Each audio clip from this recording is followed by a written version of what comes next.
Quero convidá-lo a abrir a palavra de Deus na Epístola aos Hebreus. Nós leremos hoje o capítulo 6. Falaremos sobre o capítulo 6, do versículo 4 até ao versículo 12. Hebreus capítulo 6, versículos 4 a 12. Este texto mostra uma realidade dura para a qual devemos estar alerta, nós, os que lançamos mão da esperança proposta através da fé em Jesus Cristo. Hebreus 6, de 4 a 12. O tema da nossa mensagem é apostasia, a marca do falso cristão. Apostasia, marca do falso cristão. Diz assim a palavra do Senhor: é impossível, pois, que aqueles que uma vez foram iluminados e provaram o dom celestial e se tornaram participantes do Espírito Santo e provaram a boa palavra de Deus e os poderes do mundo vindouro e caíram, sim, é impossível outra vez renová-los para arrependimento, visto que, de novo, estão crucificando para si mesmos o Filho de Deus e expondo-o à ignomínia. Porque a terra que absorve a chuva que frequentemente cai sobre ela e produz erva útil para aqueles por quem é também cultivada, recebe bênção da parte de Deus. Mas se produz espinhos e abrolhos, é rejeitada, e perto está da maldição, e o seu fim é ser queimada. Quanto a vós outros, todavia, ó amados, estamos persuadidos das coisas que são melhores e pertencentes à salvação, ainda que falamos desta maneira. Porque Deus não é injusto para ficar esquecido do vosso trabalho e do amor que evidenciastes para com o seu nome, pois servistes e ainda servis aos santos. Desejamos, porém, continue cada um de vós mostrando até o fim a mesma diligência para a plena certeza da esperança, para que não vos torneis indolentes, mas imitadores daqueles que pela fé e pela longanimidade herdam as promessas. Oremos mais uma vez. Pai Celestial, nós queremos suplicar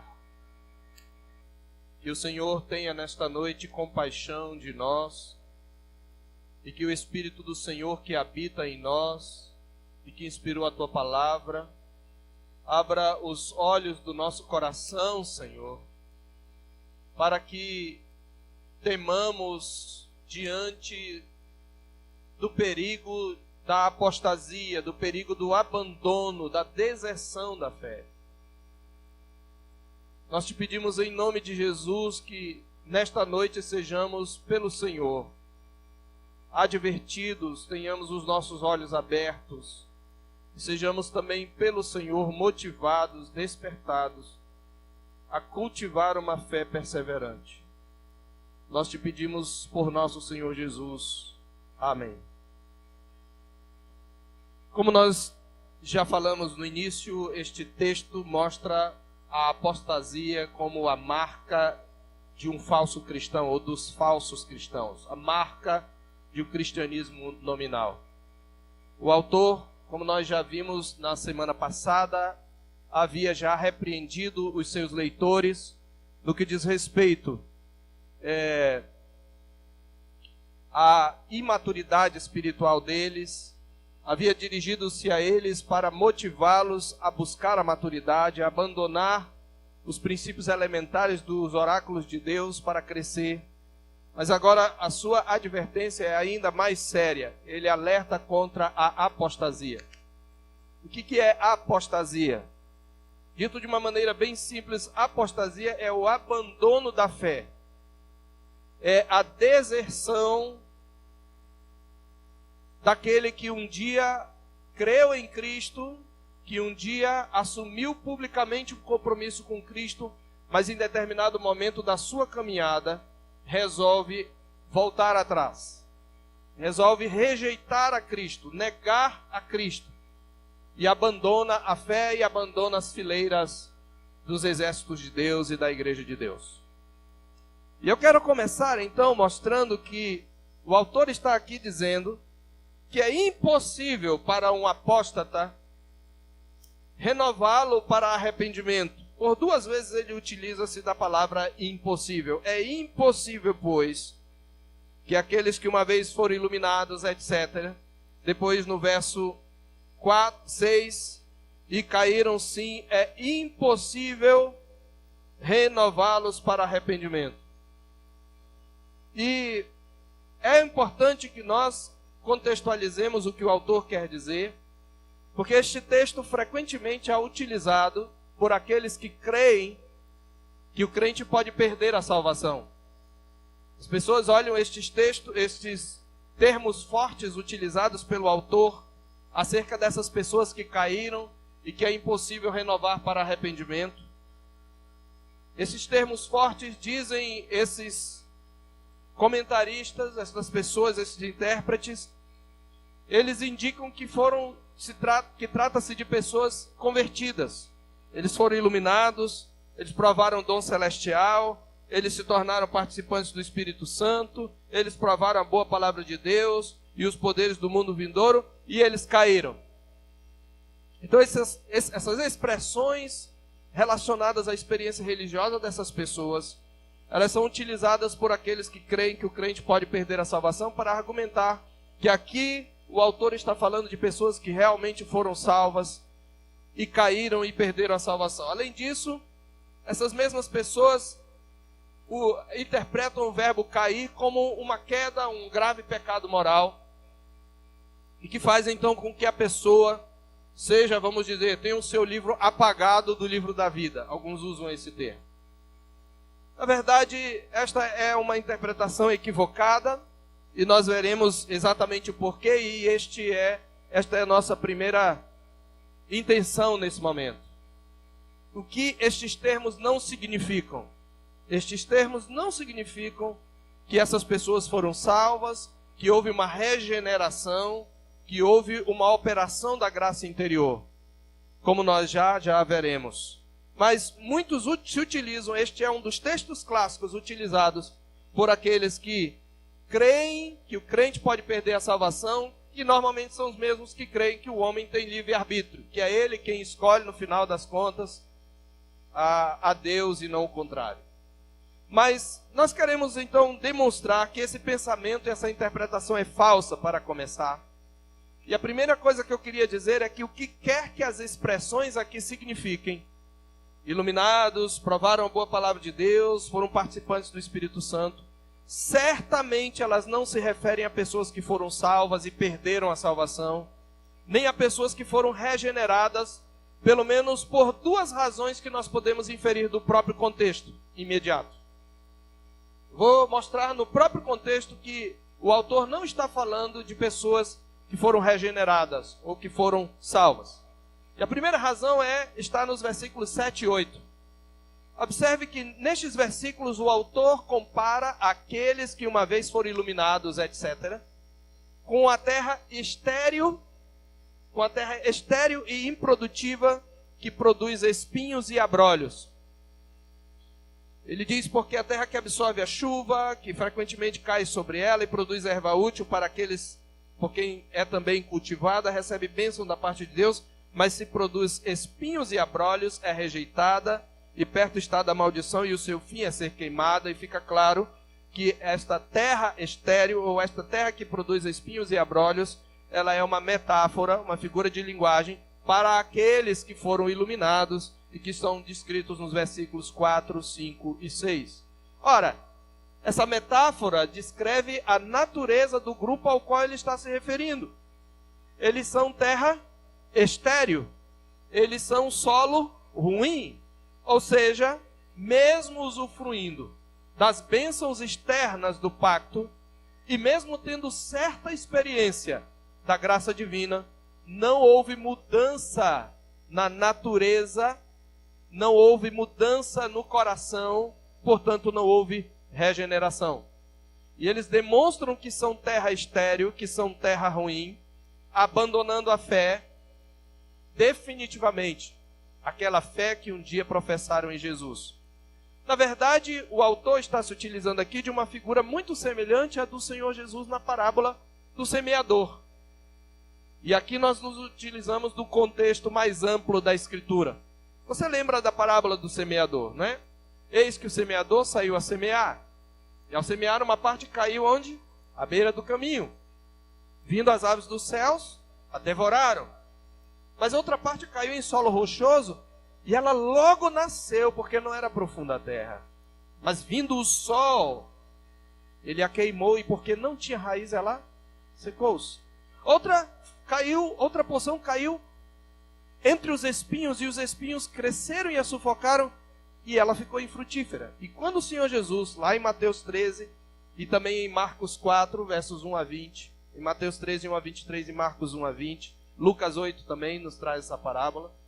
O Senhor Jesus, interpretando, diz que os que caíram à beira do caminho são aqueles que ouvem a palavra, mas vem Satanás e retira a palavra do coração, para não suceder que crendo sejam salvos. Porém, este é apenas o primeiro grupo, é o único grupo que não crê, de fato, que não exerce nenhum tipo de fé na palavra.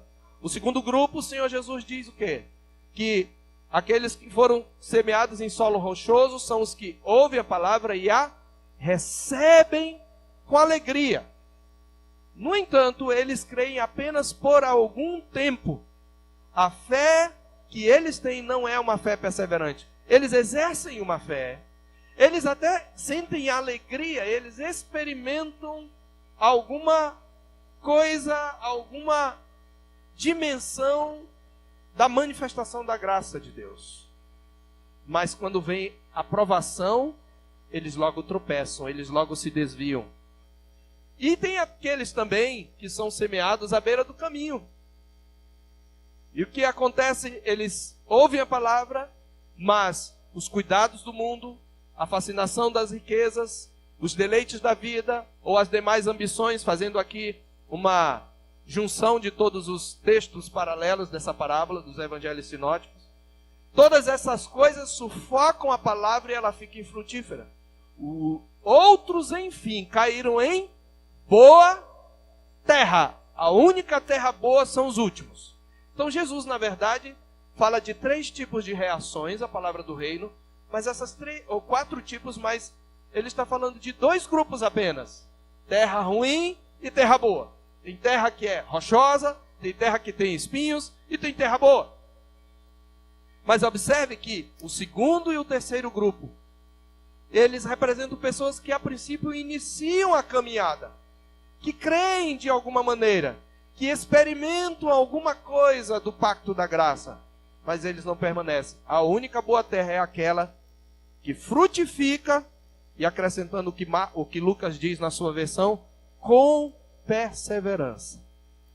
Então, meus amados irmãos, é exatamente isto que o autor aqui, de uma maneira um pouco diferente da de Jesus, está dizendo. Essas pessoas, o que quer que signifique, foram iluminados, provaram o dom celestial, etc., não significa que eles foram regenerados, porque eles são terra ruim. Uma segunda razão por que este texto não está se referindo a pessoas que de fato foram salvas, está no verso 9. Observe que no verso 9, o autor contrasta aqueles que uma vez foram iluminados e caíram, com quem? Com os seus leitores. Ele diz: quanto a vós outros, ó amados. Então há um contraste entre aqueles, e aqui nós precisamos verificar ou observar algo interessante.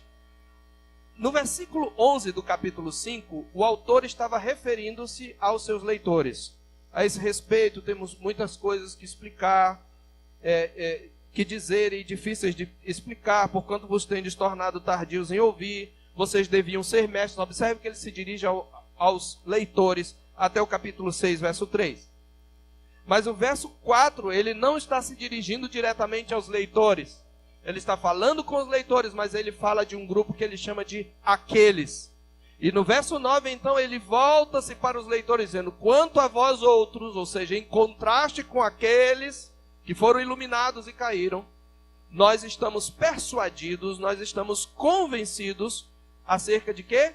Das coisas melhores, que são melhores e pertencentes à salvação. Ora, raciocine comigo. Se ele está falando, olha, quanto a vocês a quem eu estou falando, eu estou convencido de que aquilo que vocês têm demonstrado manifesta a sua salvação.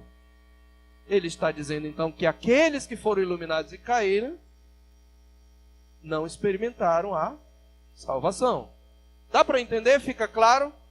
Então é isso que ele está dizendo. Há um contraste claro entre os grupos identificados como aqueles, no verso 4, e vós, no verso 9. Ou seja, o autor está afirmando: quanto a vocês, amados, eu estou convencido de que vocês, diferentemente daqueles que caíram, são salvos. Logo, o que quer que as expressões signifiquem, elas retratam pessoas que nunca foram tocadas pela graça interior, nunca foram regeneradas. Ficou claro isso, irmãos? Tendo ficado claro, então nós devemos perguntar a quem ele se refere nos versículos 4 a 8 e o que quer dizer quando diz que foram iluminados e se tornaram participantes do Espírito Santo. O que significa a expressão caíram? Eles caíram em algum pecado grave, no versículo 6. Nós vamos entender isto à luz do contexto da própria epístola e da revelação anterior à qual ela se reporta o tempo todo. Você lembra que nos capítulos anteriores, o autor havia feito vários paralelos entre os crentes da velha aliança e os leitores presentes. Paralelos nos quais ele chamou a atenção para aqueles que saíram do Egito, você lembra? Mas não chegaram à terra da promessa. Antes, os seus cadáveres caíram no deserto. A palavra caíram no capítulo 3, verso 6 de Hebreus, é da mesma raiz da palavra caíram aqui, embora tenha um pouquinho de diferença, como ainda veremos. Observe, por exemplo, você que acompanhou a mensagem, e se não acompanhou, nós temos a mensagem no YouTube, as mensagens anteriores. Observe que tanto no capítulo 3 como no capítulo 4, o autor se utiliza o tempo todo do fracasso de Israel nas suas peregrinações para exortar os seus leitores. E ele deixa claro que a razão do fracasso foi a incredulidade. Vamos voltar para lá, capítulo 3, versos 12 a 19. Você lembra? Ele havia, desde o verso 7, advertido os irmãos, mencionando o Salmo 95. E aí, no verso 12, ele aplica aos leitores, dizendo: tende cuidado, irmãos, jamais aconteça haver em qualquer de vós perverso coração de incredulidade, que vos afaste do Deus vivo. Pelo contrário, exortai-vos mutuamente cada dia, durante o período que se chama hoje, a fim de que nenhum de vós seja endurecido pelo engano do pecado. Cuidado para que não haja em vocês um perverso coração de incredulidade, ou seja, um coração incrédulo e perverso. Incredulidade, preste bem atenção, esse é o problema. Porque nos temos tornado participantes de Cristo se de fato guardamos firme até ao fim o quê? A confiança, a fé, o oposto de incredulidade, a confiança que desde o princípio tivemos. E no verso 16 ele lembra dos exemplos do passado. Ora, quais os que tendo ouvido se rebelaram? Não foi de fato todos os que saíram do Egito? Não foram de fato todos os que saíram do Egito por intermédio de Moisés? E contra quem se indignou por 40 anos? Não foi contra os que pecaram, cujos cadáveres caíram no deserto? E contra quem jurou que não entrariam no seu descanso, senão contra os que foram desobedientes? E aí ele conclui: vemos, pois, que não puderam entrar por causa da incredulidade. No capítulo 4, verso 1 a 3, o autor continua dizendo: temamos, portanto, que sendo nos deixada a promessa, de adentrar o descanso de Deus, suceda parecer que algum de vós tenha falhado. Por quê? Porque a nós também nos foram anunciadas as boas novas, nós também ouvimos o evangelho como se deu com eles, mas a palavra que ouviram não lhes aproveitou, visto não ter sido acompanhada pela fé naqueles que a ouviram. Então observe que tanto o capítulo 3 como o capítulo 4, ele se utiliza nesses capítulos do fracasso de Israel nas suas peregrinações para exortar os leitores, e ele deixa claro que a razão do fracasso foi a incredulidade dele. Nesses trechos também, ele faz um contraste entre os incrédulos do passado e os seus leitores, como eu acabei de ler. Embora isto não queira dizer que o capítulo 6, de 4 a 8, esteja se referindo apenas aos que fracassaram sob a velha aliança, nós não podemos negar que o autor tem em mente estes exemplos do passado, pois esta é a linha de pensamento em toda a epístola. Portanto, aplicando as expressões dos versículos 6, de 4 até mais ou menos o versículo 6, àqueles exemplos da história passada, nós teremos o sentido mais natural das expressões aqui utilizadas. E nesse sentido eu gostaria de chamar a sua atenção para o que o autor escreve mais à frente quando novamente compara o povo de Deus no passado com os crentes do presente.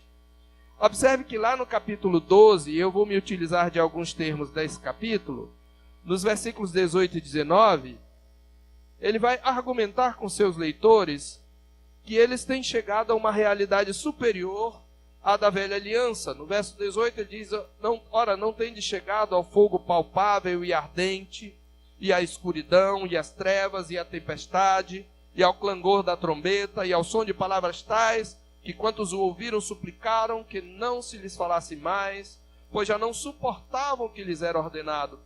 Até o animal, se tocar o monte, será apedrejado.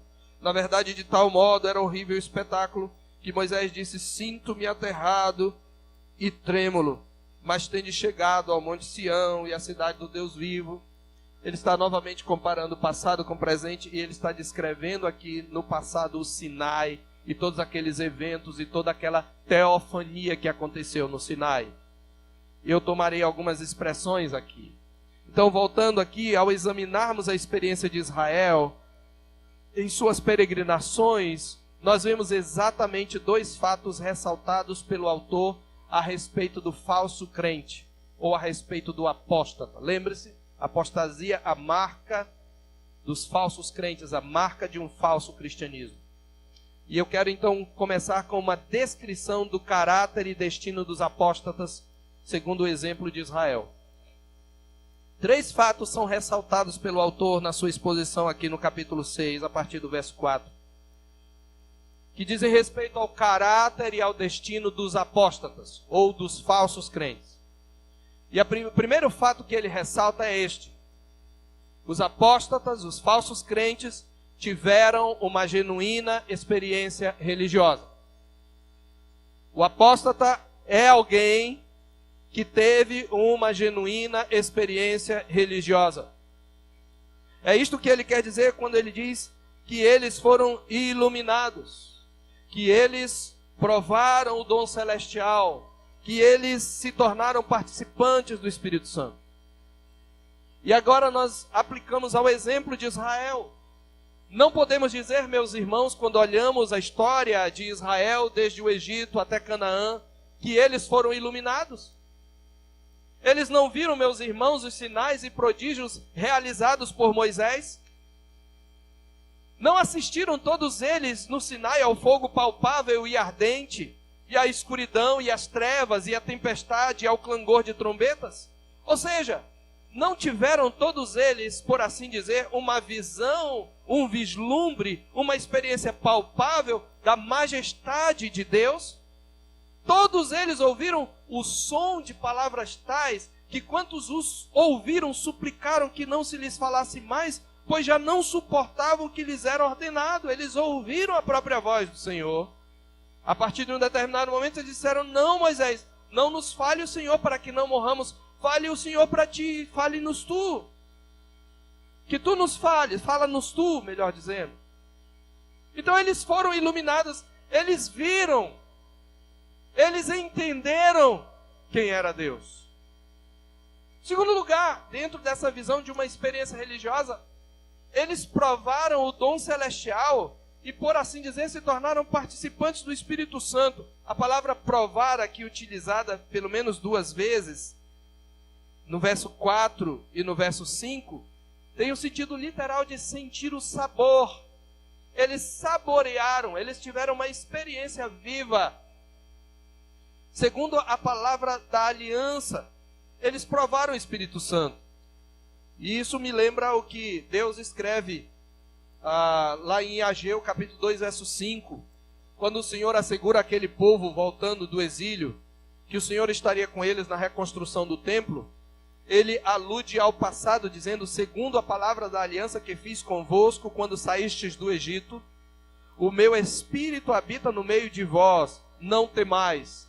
Quando Deus em Ageu fala isso, ele está dizendo: quando o meu povo saiu do Egito, o meu espírito foi com eles. E do mesmo jeito eu sou com vocês, esta comunidade dos repatriados. Meus amados, nós não nos lembramos que o Espírito Santo, por exemplo, capacitou a Bezalel e a Oliabe a confeccionar os utensílios e peças do tabernáculo? Está em Êxodo 31. O mesmo Espírito, você lembra também, estava sobre Moisés e veio sobre os anciãos que o auxiliavam, lá em Números 11, de 16 a 17. A palavra de Deus diz que Deus tomou do Espírito que estava em Moisés, está falando do Espírito Santo, e veio ele sobre os anciãos, e eles profetizaram este dia, e depois nunca mais, indicando que tinham uma autoridade para julgar o povo e para pastoreá-lo. Eles foram participantes do Espírito Santo. Aliás, todos os israelitas tiveram, por assim dizer, parte nas operações do Espírito Santo, por intermédio de Moisés. Eles também provaram a boa palavra de Deus, eles saborearam a palavra de Deus, porque a eles foram anunciadas as boas novas, o mesmo evangelho que também nos foi anunciado. O autor já havia dito isso no capítulo 4, verso 2. Eles viram o cumprimento de algumas das promessas de Deus ao longo da caminhada, e eles foram igualmente beneficiados. Eles provaram ou saborearam os poderes do mundo vindouro. Pois, como disse o Espírito Santo, no Salmo 95, repetido e citado no capítulo 3, verso 9, e viram as minhas obras por 40 anos. E como já dissera Paulo em outro lugar, todos eles comeram de um só manjar espiritual e beberam da mesma fonte espiritual, porque bebiam de uma pedra espiritual que os seguia, e a pedra era Cristo. Isto está em 1 Coríntios capítulo 10, versos 3 a 4, ou até o verso 12, é uma passagem paralela de Hebreus 6, que lança luz sobre essa passagem. Enfim, meus irmãos, de todos aqueles sinais e prodígios realizados por intermédio de Moisés, eles foram testemunhas oculares e deles se beneficiaram. Eles experimentaram as bênçãos de estar debaixo do pacto. Eles sentiram a alegria, eles disseram: o Senhor é Deus, eles cantaram: o Senhor triunfou gloriosamente. Eles tiveram uma experiência viva e real.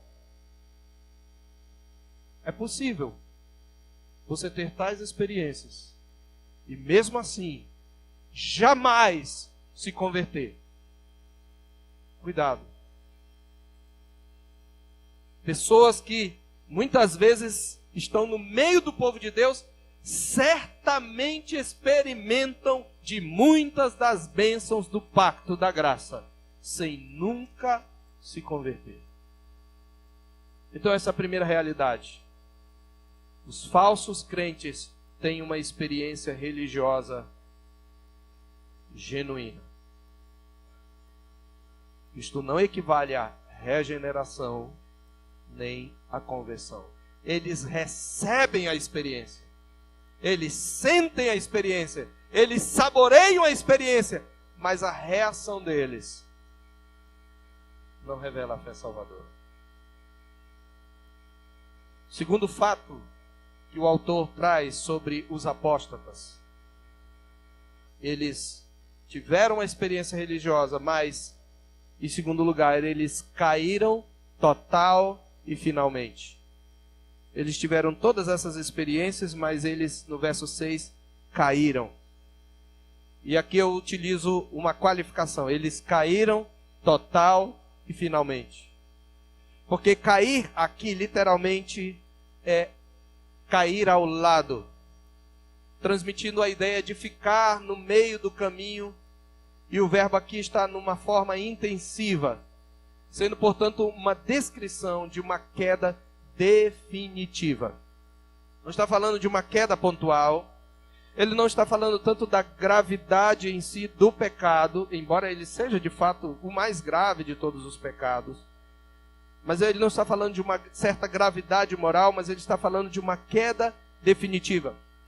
William Hendrickson, comentando este texto, observa que o verbo aqui, cair, é um sinônimo de afastar-se ou desviar-se no capítulo 3, verso 12. Você lembra?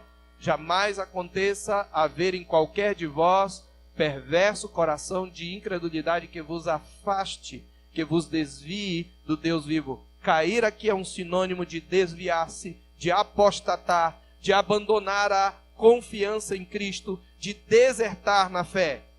Então, tendo em mente o contexto da peregrinação rumo à terra da promessa, a expressão faz todo sentido. E pensando ainda nesse contexto, por que eles caíram? O autor já havia dito isso, porque não creram na palavra que lhes foi evangelizada, não obstante terem visto, experimentado e se beneficiado das obras de Deus. E como sabemos que eles não creram? Porque eles desobedeceram a ordem de subir e possuir a terra. Antes eles queriam retroceder. A desobediência deles era manifestação de incredulidade. Nós não temos tempo para ir lá, mas isto vai ser bem entendido se você ler, talvez em casa, Números capítulo 13 e 14. Você lembra? Eles estavam no limite, na fronteira da terra. Eles estavam ali em Cádiz Barneia, e o Senhor enviou 12 espias, você lembra disso? E Deus diz, olha, pode subir e possuir. Não, nós não vamos não. A terra é uma terra que devora os moradores.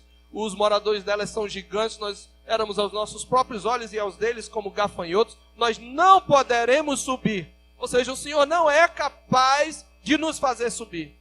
Pelo contrário, eles murmuraram e disseram, o Senhor nos trouxe para cá, foi para nos matar e os nossos filhos vão ser presos. Observe, Moisés enviou 12 espias. O reverendo Augusto Nicodemos, no seu comentário, observa isso. Moisés enviou 12 espias à terra de Canaã. Eles constataram na terra todas as boas promessas que o Senhor tinha feito. Eles comeram dos frutos, eles trouxeram um cacho de uva, 2 homens numa vara, um cacho de uva gigante. Eles provaram, comeram dos frutos deliciosos da terra, respiraram o ar e se deliciaram com a vista daquelas campinas verdejantes. Eles beberam das fontes de água cristalina, vislumbraram as fartas colheitas dos cananeus. Entretanto, o que eles disseram? Não subiremos. Antes nós vamos voltar para o Egito. É nesse mesmo sentido que o apóstolo Paulo adverte os coríntios, no capítulo 10 de 1 Coríntios.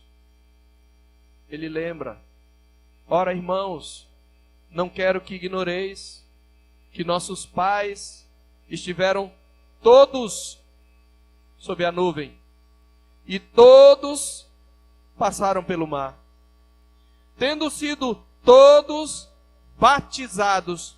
Olha a expressão sacramental, tanto na nuvem como no mar, com respeito a Moisés. E todos eles comeram de um só manjar espiritual, uma alusão ao maná, e beberam de uma pedra espiritual que os seguia, e a pedra era Cristo. Comer e beber, uma alusão à ceia. Paulo está contextualizando a experiência dos israelitas para os seus leitores. Todos eles, a palavra todos é repetida 4 vezes, mas no verso 4 o apóstolo Paulo, neste capítulo 10 de 1 Coríntios, diz, entretanto, Deus não se agradou da maioria deles, razão porque ficaram prostrados no deserto. E Paulo adverte dizendo, ora, estas coisas lhes sobrevieram como exemplo, a fim de que não cobicemos as coisas más como eles cobiçaram. E não pratiquemos a imoralidade, como alguns deles o fizeram, porque está escrito, o povo levantou-se para comer e beber, levantou-se para comer e beber e foi divertir-se. E ele vai descrever vários pecados que demonstram a incredulidade de Israel, mesmo tendo experimentado das bênçãos do pacto. Eles foram iluminados, eles foram participantes do Espírito Santo, eles provaram a boa palavra de Deus, mas eles caíram. Cair, portanto, irmãos, não significa uma queda moral pontual, por mais grave que seja, mas a rejeição deliberada, consciente e definitiva do Evangelho da graça e da confiança em Jesus. E levando em conta o contexto da carta, você lembra, o autor se refere a ceder, seja pela pressão da perseguição, seja pela sedução do culto judaico, e não continuar confiando em Cristo, ao contrário, negá-lo publicamente. Devemos ter em mente, meus irmãos, que os perseguidores, em muitos casos, obrigavam os cristãos a blasfemarem de Cristo, a renunciá-lo publicamente. O apóstolo Paulo mesmo, quando era um perseguidor, em Atos 26:11, ele diz: eu os obrigava até a blasfemar. Para não serem mortos, eles tinham que dizer: Cristo é maldito, Cristo é anátema, renunciar a Cristo publicamente. Neste sentido, nós podemos dizer que a apostasia equivale a blasfemar do Espírito Santo, pecado dos fariseus denunciado por Jesus, por exemplo, em Marcos 3:29. A blasfêmia com o Espírito Santo é aquela atitude em que, tendo visto o próprio Senhor realizar os milagres, eles rejeitaram definitivamente a Cristo, atribuindo as suas obras ao poder do diabo. É o que também possivelmente significa o pecado para a morte de que João falou, pelo qual não se deveria orar em 1 de João 5,16. É o mesmo que no Velho Testamento pecar atrevidamente, lá em Números 15, 30 e 31 diz: mas a pessoa que fizer alguma coisa atrevidamente, a palavra ali significa literalmente com mão levantada, quer seja dos naturais, quer dos estrangeiros, injuria ao Senhor, essa pessoa será eliminada do meio do seu povo, pois desprezou a palavra do Senhor e violou o seu mandamento, e será eliminada essa pessoa e sua iniquidade será sobre ela. Eles tiveram a experiência genuína, mas eles caíram, eles rejeitaram o Deus que lhes deu essa experiência. E rejeitaram definitivamente, retrocederam, voltaram atrás, de maneira definitiva. E o terceiro fato que o autor ressalta sobre os apóstolos é que é impossível, portanto, renová-los para arrependimento. Versos 4 a 6. Sim, é impossível outra vez renová-los para arrependimento. É preciso que se diga, irmãos, que não está se tratando aqui de uma queda, de um grave delito moral, mas está se falando aqui da rejeição definitiva de Jesus Cristo, da ausência de perseverança. E o que o autor está dizendo é que aqueles que dizem: eu não creio em Cristo, eu de fato de início entreguei minha vida a Jesus, eu professei Jesus, eu fui batizado, eu participei da igreja, mas hoje eu não creio mais nessas coisas, é impossível renová-los para arrependimento. E ele dá pelo menos duas razões. Ele diz: porque eles estariam, ou eles estão crucificando de novo o Filho de Deus e o expondo à vergonha pública. Quem não crê em Jesus, depois de ter crido nele, quem rejeita a fé em Jesus, está dizendo ele merecia ser crucificado, e é como se estivesse dizendo: crucifica-o, porque só existem duas atitudes diante de Cristo: ou Senhor meu e Deus meu, ou crucifica-o. E ao fazer isso, eles estão expondo Jesus à vergonha pública. É isso que significa ignomínia. É como os perseguidores dos cristãos faziam quando os colocavam na arena para publicamente serem vilipendiados, humilhados, amaldiçoados. É impossível renová-los porque eles estão na verdade, crucificando de novo Jesus. E a cruz de Cristo, o sacrifício de Cristo é único. O autor vai dizer, a partir do capítulo 7, que ele se ofereceu uma única vez. Não existe um segundo sacrifício. Não existe uma segunda oportunidade. Está ordenado morrerem os homens uma só vez e depois disso o juízo. Cristo não virá de novo para morrer por eles. Em segundo lugar, é impossível renová-los para arrependimento, porque eles revelam com sua atitude que sua natureza essencial nunca foi modificada. E aqui nós voltamos à figura da terra estéril, nos versos 7, ou no verso 8 particularmente. Ele diz, porque a terra que absorve a chuva, observe, a chuva aí são as bênçãos, que frequentemente cai sobre ela, e produz erva útil para aqueles por quem é também cultivada, ela recebe bênção da parte de Deus. A terra que reage, produzindo fruto, erva útil, para aqueles que a cultivam, recebe bênção. Mas se produz espinhos e abrolhos, recebendo a mesma chuva, o mesmo adubo, ela é rejeitada e perto está da maldição. E aqui há uma alusão indireta à maldição de Gênesis capítulo 3, versos 17 e 18. Visto que isto fizeste, maldita é a terra por tua causa, em fadigas obterás dela o fruto, e diz, ela produzirá cardos e abrolhos. A produção de cardos e abrolhos é um sinal de que a terra foi amaldiçoada. Eles são terra maldita. É impossível renová-los para arrependimento. Ou, para citar outra figura utilizada por Nosso Senhor em Mateus 15:13, eles são a planta que o Pai Celestial não plantou e que por isso será arrancada. É isso que Jesus diz. Nós precisamos olhar as verdades, meus irmãos, do Evangelho em sua totalidade. O Senhor Jesus diz numa determinada passagem que toda árvore que não produz bom fruto, é cortada e é queimada no fogo. Esta é a verdade do juízo do ponto de vista da responsabilidade humana. Mas há uma outra verdade aqui em Mateus 15:13, do ponto de vista da soberania divina. Toda planta que meu Pai não plantou será arrancada. A planta que não produz bom fruto e a planta que o Pai Celestial não plantou são uma e a mesma, vista de duas perspectivas diferentes. Essa terra é terra que nunca mudou na sua natureza essencial. E aí nós podemos concluir este texto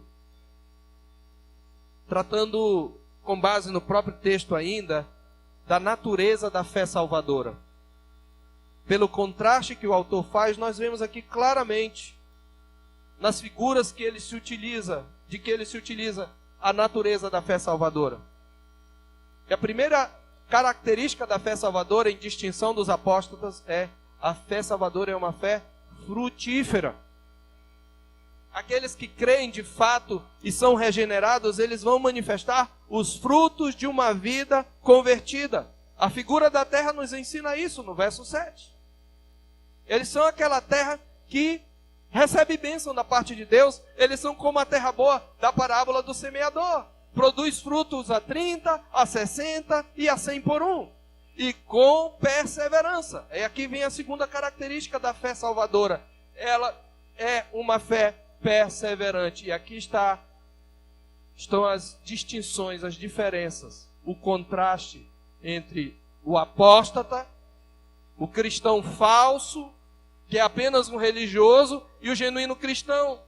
O cristão falso, ele tem algumas experiências reais com Deus na sua caminhada, mas ele não produz o fruto digno de arrependimento. E em segundo lugar, ele não persevera até o fim. Meus amados irmãos, não é este o quinto e último ponto das doutrinas da graça? A perseverança. Aqueles que Deus chamou em seu bem-amado, Ele os há de preservar até o fim. Eles não podem cair da graça nem total, nem finalmente. Daí o termo que eu utilizei, os apóstolos caem total e finalmente. Um crente genuíno, um genuíno eleito, pode sim cair e por algum tempo permanecer nas trevas, incorrer nos juízos temporais de Deus, desagradar a Deus por algum tempo. Mas ele não pode cair total e finalmente, se ele cai total e finalmente, se ele chega a renegar a Jesus, ele nunca foi um genuíno salvo. Porque a fé genuína é uma fé frutífera e é também uma fé perseverante. Observe que o objetivo do autor não é gerar dúvidas quanto à segurança de salvação dos seus leitores. Ao contrário, esse texto, na verdade, tem o objetivo de fortalecer a segurança. Pois o que é a apostasia, senão o abandono de uma confiança firme em Jesus? O que é a deserção, senão o abandono da segurança que devemos ter em Jesus? Observe que ele diz isso nos versos 9 a 12. Quanto a vós outros, ó amados, todavia estamos persuadidos, estamos convencidos das coisas que são melhores e pertencentes à salvação, ainda que falamos desse modo, ainda que a gente alerte desse modo, nós cremos que as coisas que vocês estão experimentando são as coisas referentes à salvação. Por quê? Porque vocês evidenciaram fruto. Observe, a fé é frutífera. Porque Deus não é injusto para ficar esquecido do vosso trabalho, diz o verso 10, e do amor que evidenciastes para com o seu nome, pois servistes e ainda servis aos santos. Vocês têm evidenciado nos seus frutos essa fé salvadora. E aí vem a perseverança.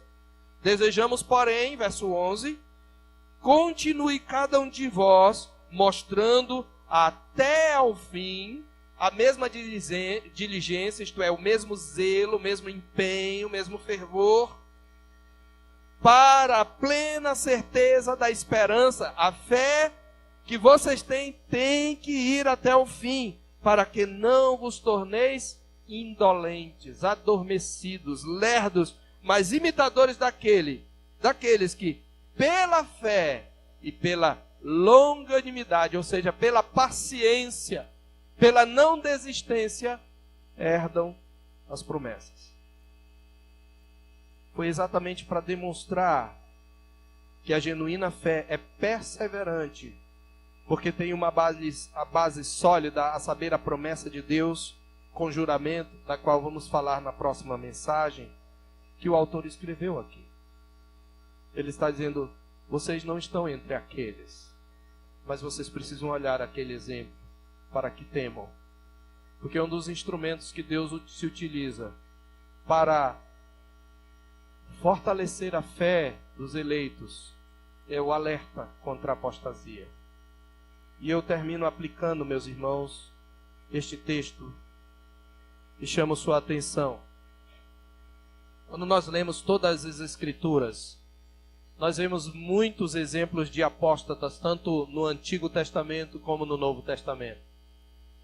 Somente para citar a guisa de exemplo, nós temos, como lemos no Salmo 106, o exemplo de Coré, Datã e Abirão, que eram líderes do povo de Deus, e cuja família inteira a terra tragou. Nós temos exemplo dos espias e de toda a geração que saiu do Egito. Toda aquela geração morreu e ficou no deserto. Nós temos no Novo Testamento o exemplo de Judas. Você acha que pode-se dizer que Judas não tenha tido uma experiência real? Não é verdade que Judas provou dos poderes do mundo vindouro? Que ele foi iluminado, ele esteve com o próprio Deus encarnado? Nós temos o exemplo de Demas, que foi um cooperador de Paulo, mas tendo amado o presente século, abandonou o apóstolo e se foi para a Tessalônica. Nós temos o exemplo de Himeneu e Alexandre. E meus irmãos, tal como aqueles incrédulos do período da velha aliança, havia e continua havendo na igreja na nova aliança, os que caminham com os verdadeiros crentes, professam publicamente a sua fé através do batismo, participam da mesa do Senhor, provam da boa palavra de Deus, recebem bênçãos temporais, entre elas até mesmo a libertação de vícios, uma certa mudança no comportamento, uma melhora nos seus relacionamentos em um sentido geral, enfim, são beneficiados pelo convívio com a igreja do Senhor. Não se engane com a igreja cheia, não se engane com as multidões. Dentre aqueles que até mesmo chegarão a professar a fé e ser batizados e ter ministério, sempre haverá apóstatas, falsos crentes. Lembremos-nos, meus irmãos, que quando partiram do Egito, os filhos de Israel não saíram sozinhos. Lá em Êxodo 12:38 diz que subiu com eles um misto de gente. E o termo hebraico aí é a mesma palavra para enxame, que tanto enfatiza o grande número de pessoas, como tem um tom depreciativo, lembrando a praga das moscas em Êxodo 8:21. Um enxame de gente saiu com o povo, porque viu os benefícios que o pacto da graça lhes trazia. Essa multidão possivelmente era resultado de casamentos interraciais, ou era constituída de grupos semitas que viviam no Egito na época do Êxodo e aproveitaram a saída dos filhos de Israel para escapar. O misto de gente que mais tarde é pejorativamente chamado de populacho, em Números 11, verso 4. Esse populacho no meio do povo de Deus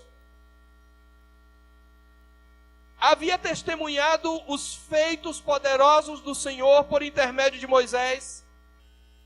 Eles haviam presenciado o juízo de Deus sobre o Egito, e isso certamente os motivou a sair. Essa gente estava com o povo de Deus quando caminhou sob a nuvem, quando passou pelo mar, quando beberam da água da rocha e comeram do maná. Esse populacho viu Amaleque ser desbaratado diante do exército de Israel, comandado por Josué. Ou seja, o populacho provou os poderes do mundo vindouro, foi contemplado pelas manifestações externas da graça de Deus sobre o seu povo e recebeu todas as bênçãos da aliança. Mas a atitude deles, pelo menos em um episódio, demonstrava que seu coração não fora tocado pela graça interior. Era só deparar-se com uma dificuldade que já sentiam saudades do Egito, está lá em Números 11, 4 a 6. Mais do que isso, ao que parece, nessa passagem de Números, o grupo em questão foi a causa de alguns pecados de Israel ao longo da jornada de Canaã. Por isso, mesmo provando os benefícios da aliança, o misto de gente que saiu com Israel continuou sendo nada mais do que um populacho no meio do povo de Deus.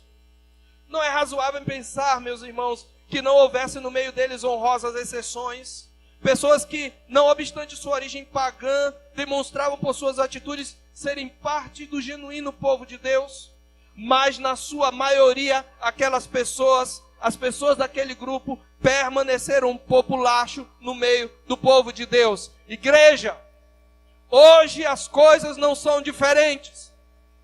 Sempre haverá no meio da igreja visível aqueles que, tal como aquelas mulherinhas denunciadas por Paulo em 2 Timóteo 2, 6, são sobrecarregados de pecados, conduzidos de várias paixões, e que vão aprender sempre sem jamais chegar ao conhecimento da verdade. Sempre haverá, igreja, no meio do rebanho de Cristo, aqueles que, mesmo alimentados com a verdade, não acolheram o amor da verdade para serem salvos, aos quais, em juízo, Deus mesmo manda a operação do erro.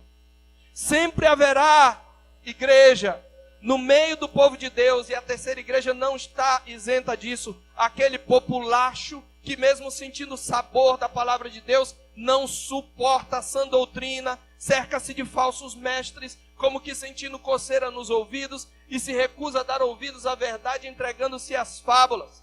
Existe muita gente no meio do povo da aliança, preste atenção, que na verdade não é nada mais do que populacho.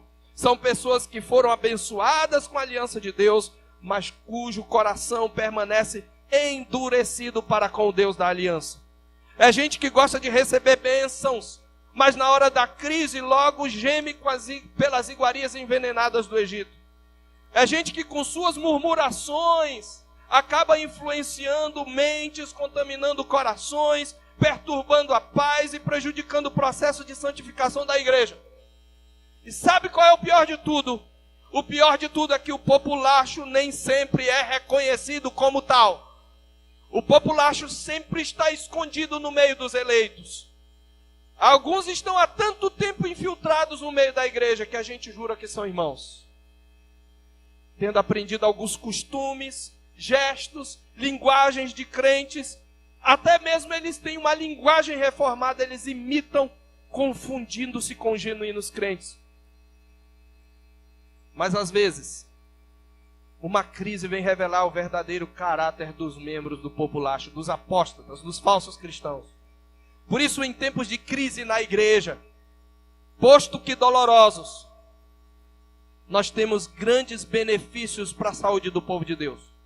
É em tempos assim, meus irmãos, que o populacho põe as unhas de fora, deixando entrever sua verdadeira identidade. Tendo sido descobertos, muitos saem, cumprindo o que diz a Escritura, eles saíram do nosso meio, entretanto não eram dos nossos. Porque se tivessem sido dos nossos, teriam permanecido conosco. Todavia eles se foram para que ficasse manifesto que nenhum deles é dos nossos. Diante dessa realidade, meus irmãos, cumpre-nos seguir o conselho do Senhor em sua palavra. Crente, siga o conselho da palavra de Deus. Examinai-vos a vós mesmos, se realmente estáis na fé. Provai-vos a vós mesmos. Ou não reconheceis que Cristo está em vós? Se não é que já estáis reprovados. Em outras palavras, o crente sempre deve se perguntar: eu pertenço ao povo de Deus? Ou eu sou do populacho? Aquele que tem ouvidos para ouvir, ouça. Senhor nosso Deus, quão temível é a tua advertência. E sabemos, ó Deus, que os que verdadeiramente tiveram seu coração transformado pela tua graça, hão de temer e tremer. Não no sentido de perder a segurança da sua salvação, mas no sentido de apegar-se mais fervorosamente a Cristo, entendendo que só em Cristo eles são guardados das contaminações do mundo. Ó Deus, em nome de Jesus, desperta o teu povo, alertando-o contra a apostasia, que é a marca de um falso cristianismo. Em nome de Jesus, alerta o teu povo. Alerta cada um, Senhor, para que não suceda que sejamos achados como populacho no meio do povo de Deus, experimentando tantas bênçãos do pacto da graça, mas não crendo de fato nestas coisas, o que se revela no final na apostasia, no abandono, Senhor. Eu me lembro aqui de homens até mesmo respeitados dentro da igreja presbiteriana no Brasil no passado, que hoje negam a Cristo, negam as Escrituras, negam a divindade de Jesus, negam Jesus como único caminho. Ó Deus, livra-nos da apostasia. Nós te pedimos por nosso Senhor Jesus. Amém.